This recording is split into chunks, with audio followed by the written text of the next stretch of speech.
Avertissement. Des scènes, des propos ou des images peuvent heurter la sensibilité des spectateurs. Et surtout des petits bambins. Et surtout des petits bambins.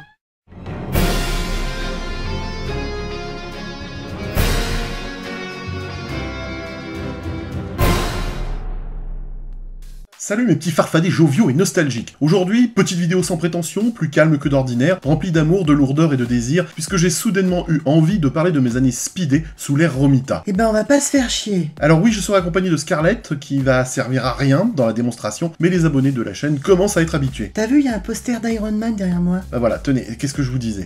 Alors rassurez-vous, je n'ai pas l'intention de faire une biographie complète et pompeuse, comme un Auchan le samedi après-midi, du regretté Romita qui nous a quittés cette année. Bien d'autres youtubeurs l'ont fait ces derniers temps, parfois avec talent. Mais parfois aussi de façon malaisante, pour surfer sur la vague nécrologique, hein. Oui, t'as pas tort la grosse. Pour ma part, je n'ai pas l'âme d'un biographe ou d'un fan hardcore des artistes qui ont fait la magie de mon enfance. En vérité, je vous le dis, je voudrais juste aborder le travail de Romita au travers du prisme de mes propres souvenirs d'enfance. C'est incroyable ce que je vous propose. Et voir avec vous ce que m'a apporté le père Romita quand je lisais l'araignée. Peut-être y retrouverez-vous quelques souvenirs de votre passé, et c'est d'ailleurs pour ça qu'on est là aujourd'hui. Moi j'étais pas née. Comme le poisson du même nom ? Alors là j'ai pas compris.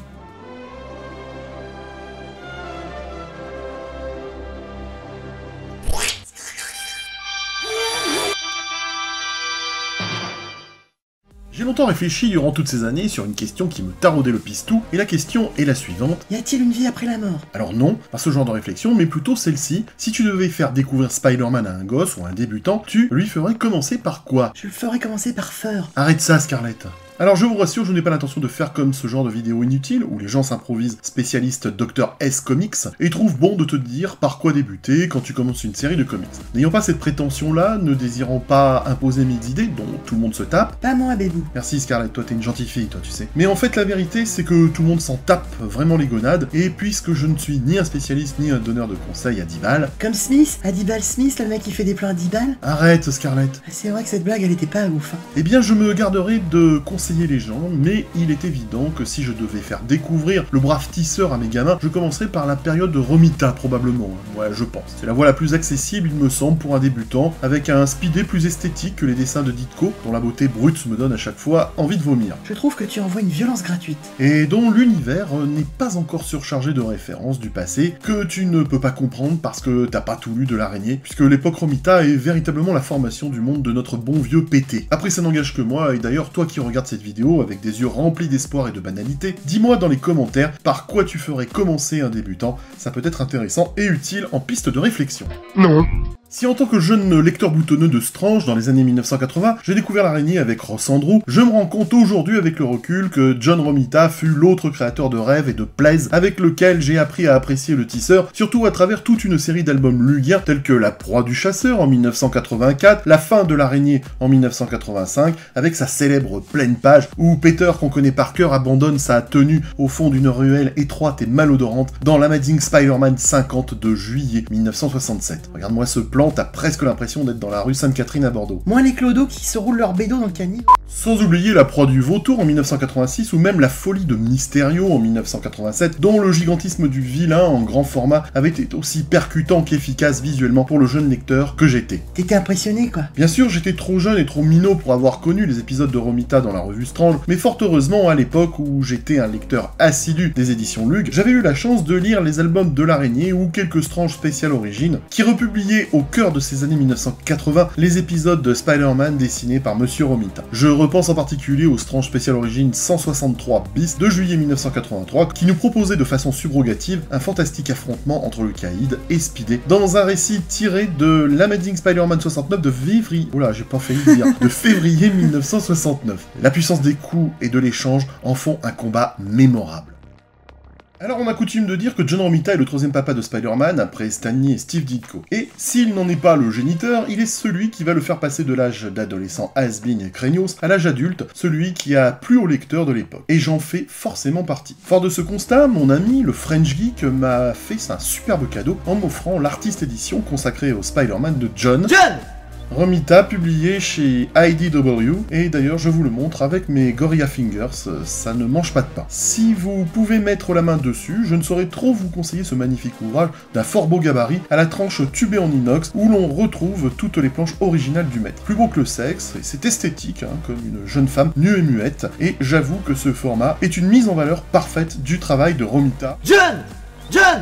Regardez cette percutante et fantastique baston contre le caïd. Le format et le noir et blanc sont un régal pour les yeux. Je trouve d'ailleurs ce travail originel plus beau qu'en couleur, car on y devine encore le coup de crayon primal non gommé, et cela donne un certain cachet aussi artisanal que visuellement séduisant. On a l'impression de voir les personnages se mouvoir à chacune des pages observées. Regardez ces scènes avec ce mystérieux géant. C'est tout bonnement un plaisir des yeux qui met le kiki tout dur. On vit des émotions là. Je remercie le French Geek pour ce magnifique cadeau qui a su réveiller une fois de plus ma nostalgie. Et nostalgie oblige, je ne pouvais que consacrer cette émission à celui qui m'a fait découvrir l'univers de Spider-Man, le sieur Romita.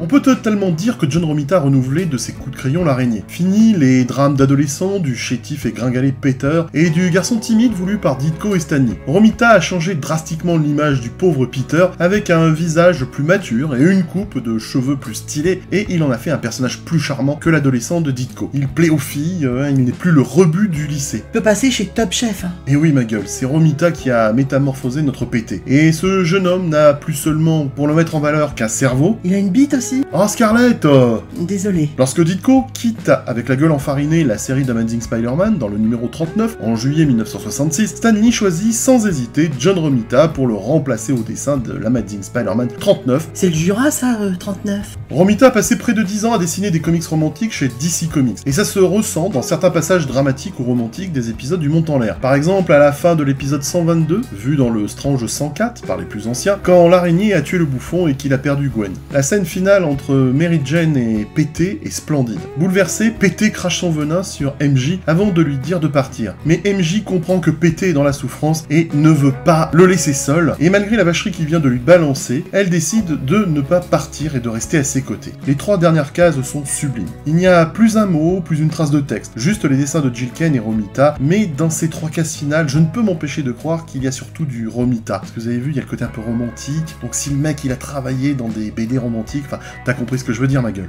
Blessée et silencieuse, vous voyez MJ qui décide malgré tout de rester. La scène est prenante et magnifique, et on ne peut s'empêcher d'y voir ici le travail passé de Romita. En tout cas, moi, je le vois comme ça, quand il faisait des comics romantiques. Tout est dit à travers l'image, il n'y a rien de plus à ajouter, et moi je trouve que ça c'est beau. C'est vrai que c'est beau. Ah, tu vois.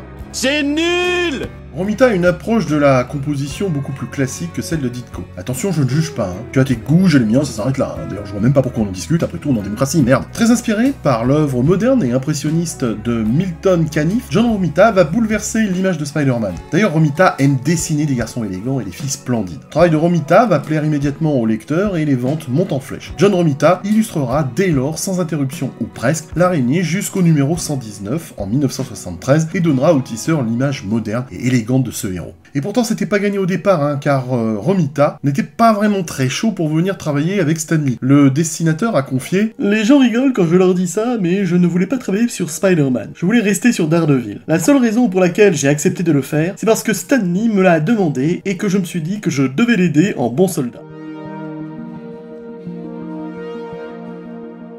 Quelque peu inquiet à l'idée de perdre des lecteurs avec le départ de Ditko, Stan Lee résoudra le mystère de l'identité du bouffon vert en révélant qu'il s'agit en fait de Norman Osborn dans le numéro 40 en septembre 1966. Si tu étais trop jeune pour avoir lu le Strange 38 en février 73, tu as peut-être pu découvrir cette incroyable histoire dans le spécial Origine 151 de juillet 1982 que je te montre là avec une certaine dose de virilité ostentatoire et de satisfaction orgasmique. C'est comme quand tu fais tourner ta bite, c'est festif. Non mais tu vas te calmer toi, oh là là. Bah quoi? Mais ça va pas Scarlett, t'as lâché les élastiques aujourd'hui.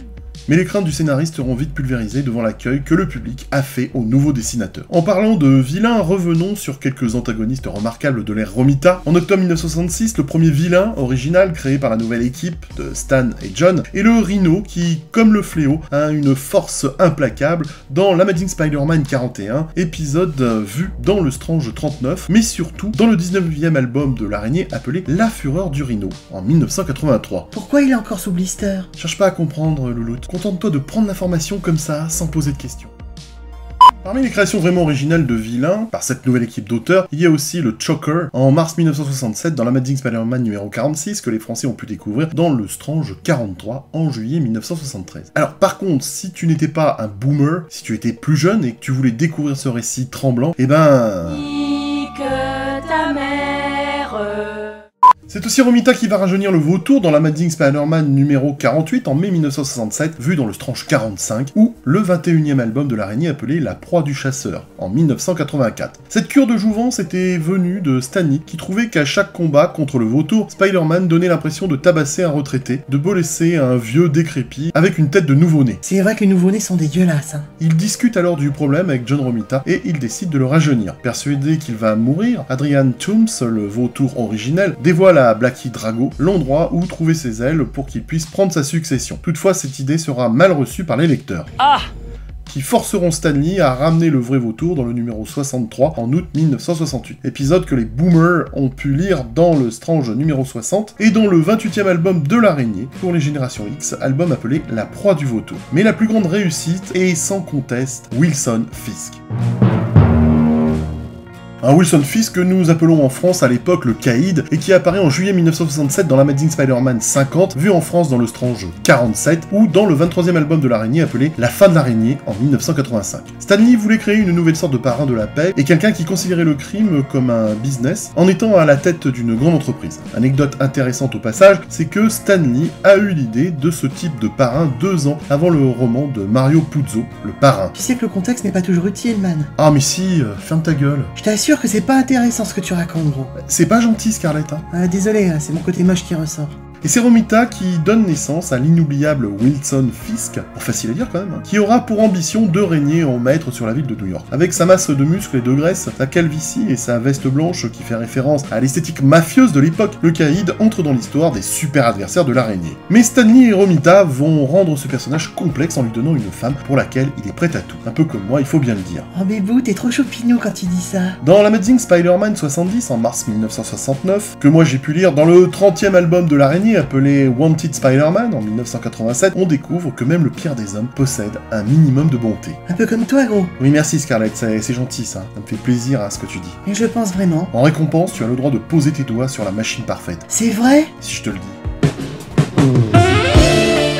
Bref, les deux auteurs finissent par humaniser le caïd du crime en lui donnant une femme dévouée. Romita s'est inspiré d'une version plus âgée de la Dragon Lady de Milton Caniff, un personnage de strip Terry et les pirates, lorsqu'il donne un visage à cette épouse dans l'Amazing Spider-Man 83 en avril 1970.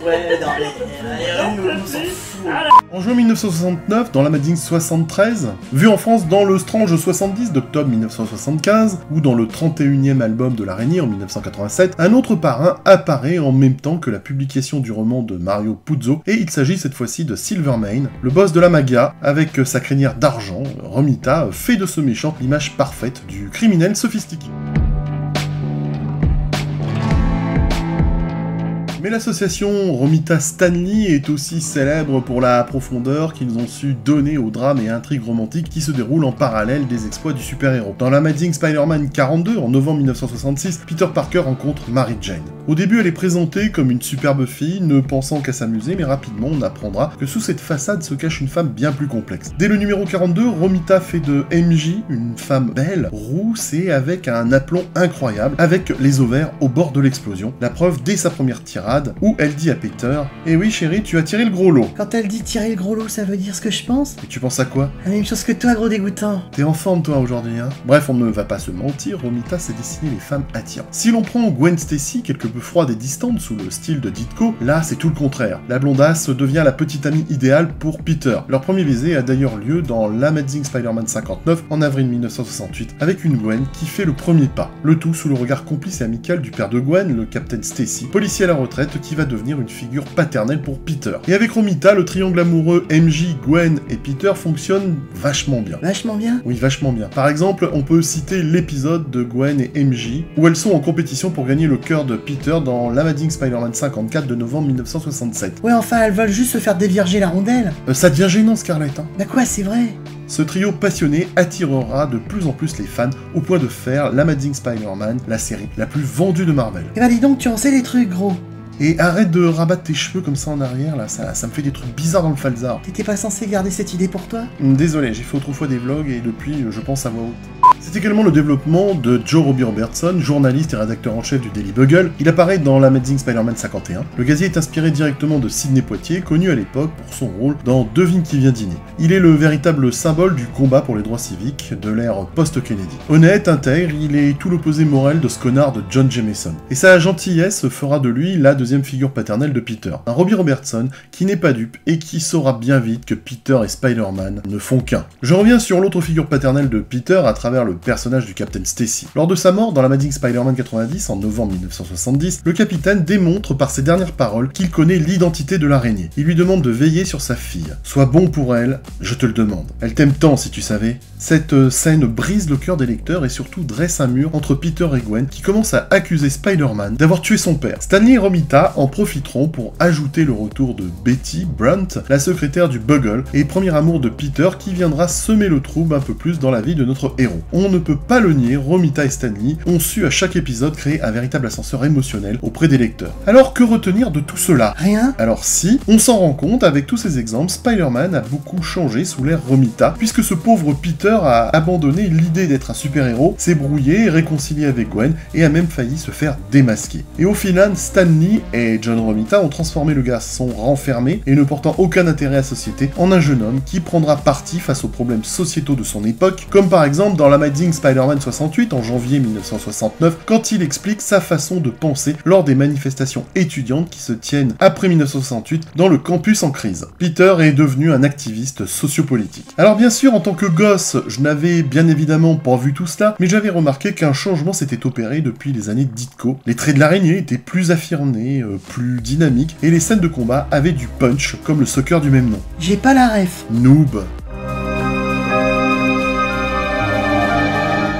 Non mais c'est vrai, pour comprendre ta blague, il faudrait encore que je sache de quoi tu parles. Tu te rends compte que t'étais à 2 doigts de l'imparfait du subjonctif avec ta phrase impliquant le verbe savoir? Alors je suis largué là. C'est pas grave, beauté. Avec Romita, Peter avait aussi son caractère et la présence de MJ ajoutait une dose de charme à la série. Un peu comme moi dans tes vidéos. C'est exactement ça, on va pas se le cacher, t'es bonne. C'est censé être un compliment Bah oui. J'ai donc beaucoup aimé les années Romita dans l'araignée au travers des albums de Lug et je voulais lui rendre ce petit hommage nostalgique car il fait partie des faiseurs de rêves qui ont enjaillé mon enfance. Merci à vous, monsieur Romita. Oh ça y est, je viens de comprendre. Quoi donc, Scarlett? Le verbe savoir l'imparfait du subjonctif. Effectivement, hein, encore a-t-il fallu que je le suce. Tu sais que tu es très craquante quand tu dis ça. Voilà mes loulous, j'avais vraiment envie de vous parler de cette belle époque de mon enfance avec le père Romita. Ça a vraiment l'air d'être important pour toi. Bah oui, c'est une chouette époque. Cette émission est maintenant terminée, je vous remercie d'être resté jusque là, je vous fais de gros bisous, laisse pause blow pour encourager mon boulot, et abonne-toi. Scarlett, merci pour tes interventions peu constructives. Ce fut un plaisir, gros. On se retrouve tout bientôt mes loulous, salut les geeks. Bon bah faut que j'aille au GOG, moi. Grosse classe, Scarlett, hein. Grosse classe. Philippe, je sais où tu te caches. Viens ici que je te bute, enculé. Non, Abdel Ramzafri. Abdel Ramzafri. Mais enfin, ça va pas. Mais c'est juste insupportable. Arrêtez. Mais ferme-la, j'essaie de faire passer